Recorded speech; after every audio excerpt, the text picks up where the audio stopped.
For many years, a guy named Kurt has been trying to become famous online. He does all sorts of things on his channel Kurt's World 96, including draw my life videos, gaming, reviews of shoes, and talking about his favorite keyboard shortcuts. He also shows off his dad Chris, who works as a DJ and divorced Kurt's mom a long time ago. Because his mother had been so upset over this, Kurt decided to be a good son and live with her while earning money by babysitting.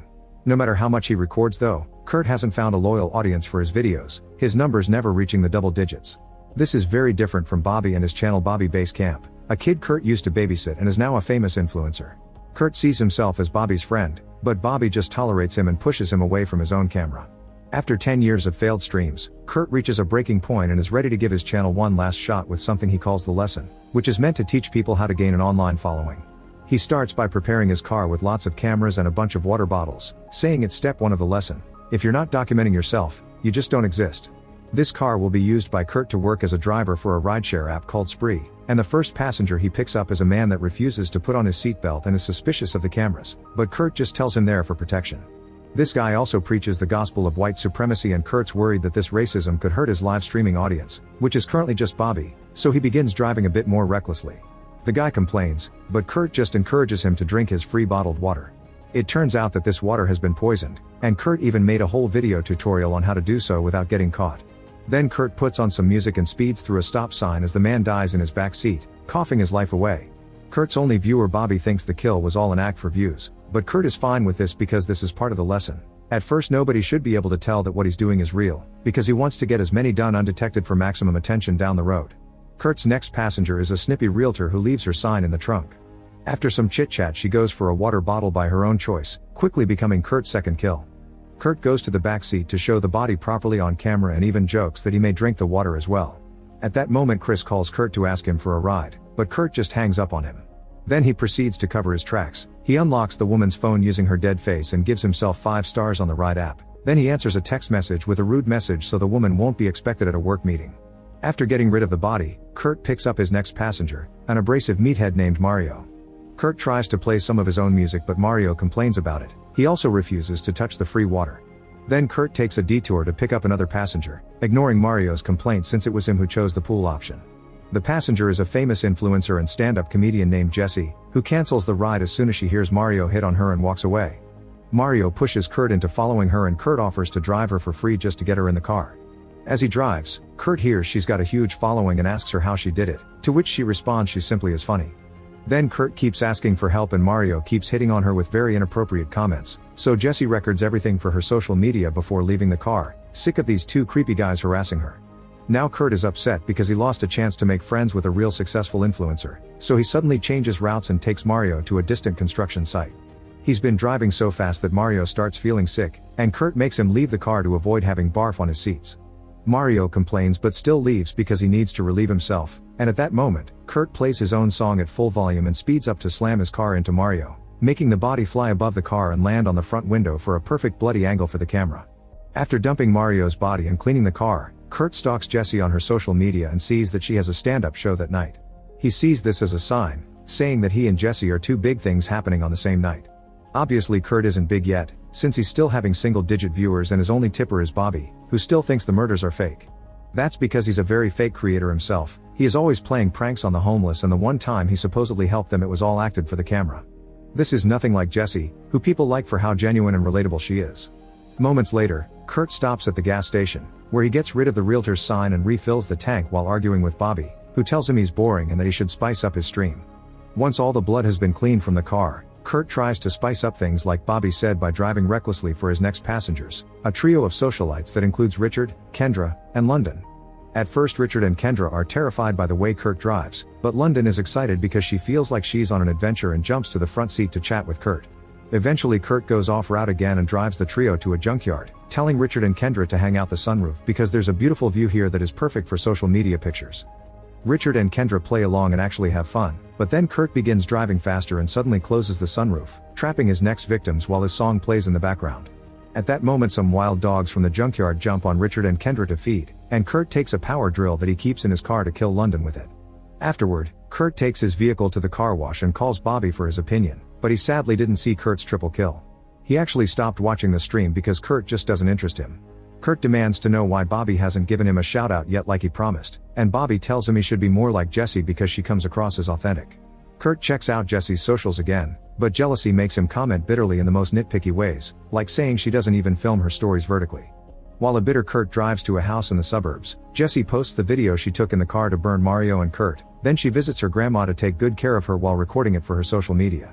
Suddenly the door rings and she worries because they weren't expecting anyone, but it's just a fellow stand-up comedian Mike that wants to discuss some work-related things.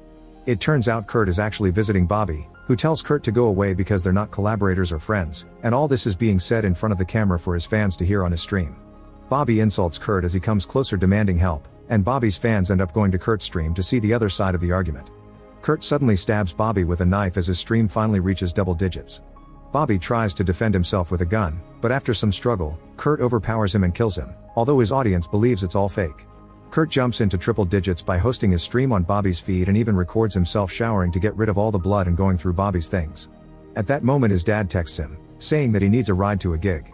At first Kurt doesn't want to help him because he wants to go to Jessie's show, but when Chris mentions he'll be meeting a famous DJ, the chat recognizes the name and Kurt jumps on the opportunity. Kurt picks Chris up and their father-son relationship is obviously awkward, making them quickly fall into an argument. Chris is shocked to find Bobby's gun in the car and scolds his son for it, which only triggers yet another fight that doesn't stop until they have to hide the gun because the cops are nearby. When they finally make it to the club, they meet with the famous DJ known as Uno, and they ask her if she can tag Kurt's channel in a post. At first she says no, but then she gets tired of being there and agrees to do the shout out if Kurt drives her to a taco truck. Eventually they find a taco truck and Uno demands Kurt to take pictures of her and then wait in line for her as part of the deal. The queue is quite long, so Kurt shares some disgusting stories to scare customers away. Meanwhile Uno looks around the car and finds the gun Kurt took from Bobby, which she uses as a prop to take a few selfies. Then she drinks some water, but this turns out to be one of Kurt's special brews and she immediately passes out. By the time Kurt gets back into the car with the food, Uno is nothing but a body and he quickly gets rid of the water bottle.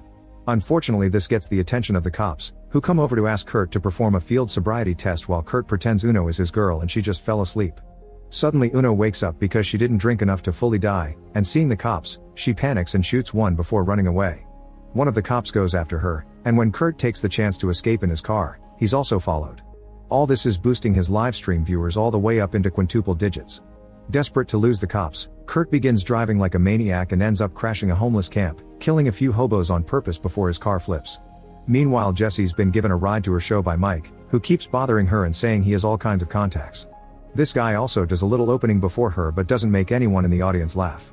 However, the public immediately goes nuts when Jessie takes over the stage, and hidden in a corner is Kurt with his gun. After a few of her usual jokes, Jessie talks about her spree experience with Mario and Kurt, saying that Kurt's starvation for social media followers gave her a bit of self-reflection. Happiness can't be found in a high subscriber count, and no matter the number of views, you're only getting judged and hated for other people's entertainment. She finishes her set by smashing her phone on stage, ending her reliance on social media with a mic drop and leaving everyone in shock. Touched by her speech, Kurt decides to leave without making any kind of mess, only to learn that the spree service is temporarily suspended, thanks to his murder spree. Kurt gets a ride through another app called GoGo, and gets in the car of a friendly man called David that quickly makes a joke about not being the crazy driver that has been killing people all night. Kurt takes this personally and doesn't hesitate to kill David in seconds. Back in the bar, Jessie is tired of dealing with Mike, who won't stop recording her even if she drops social media, and she decides to ditch him by calling for a go-go. David's car arrives, but it's Kurt doing the driving, and he reveals to Jessie that he's the driver from earlier that she made fun of in her set. He also tells her that he was at her show, so he knows she's not gonna be able to use her phone for help because she smashed it. Thinking that Jessie's helpless, Kurt informs her that he's taking her to his home so they can express love instead of hate, but Jessie fights back with a phone charger cord and strangles him until the car hits a trash container.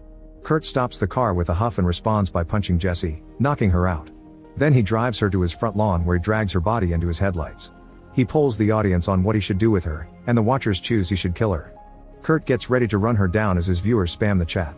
However, when he stops to adjust a fallen camera, he loses sight of Jessie, so he leaves the car to look for her while the chat calls him out for his dumb move. The audience turns out to be right. Jessie uses the chance to get in the car and take over the wheel, immediately using the vehicle to run Kurt down. However, she loses control and her driving results in the car crashing right through the side of his house, and Kurt has room to dodge it. Then he tries to kill Jessie by pushing her face against the airbag, but Jessie pushes him off and Kurt flees into another room. While Jessie tells the livestream that she needs help and tries to convince them this is real, Chris arrives as well and is shocked to find the house destroyed with Kurt's mother dead on the floor. It's then revealed that she was Kurt's first victim. He killed her off screen right before taking off to deliver the lesson. Suddenly Kurt comes out and grabs Bobby's gun from his car, which he then uses to shoot his dad a few times, quickly killing him. Meanwhile Jessie tries to escape in the car, but when going in reverse doesn't work, she just drives forward and crushes Kurt against the wall. The chat tells her to check on the body, and Jessie does so to discover Kurt isn't dead yet. She's forced to finish the job by smashing his head with his phone, while a flashback to a few minutes earlier shows Kurt feeling like a champ because he had 50,000 people watching. Then the chat asks for a selfie with the body, and Jessie goes for it. The following days, Kurt's case becomes viral news.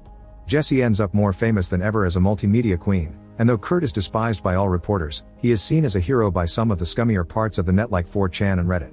As these forums fill with adoration for Kurt, one user reveals they're making a movie about him called Spree. Make sure to subscribe and turn on notifications so you can watch more videos like this. Thanks for watching.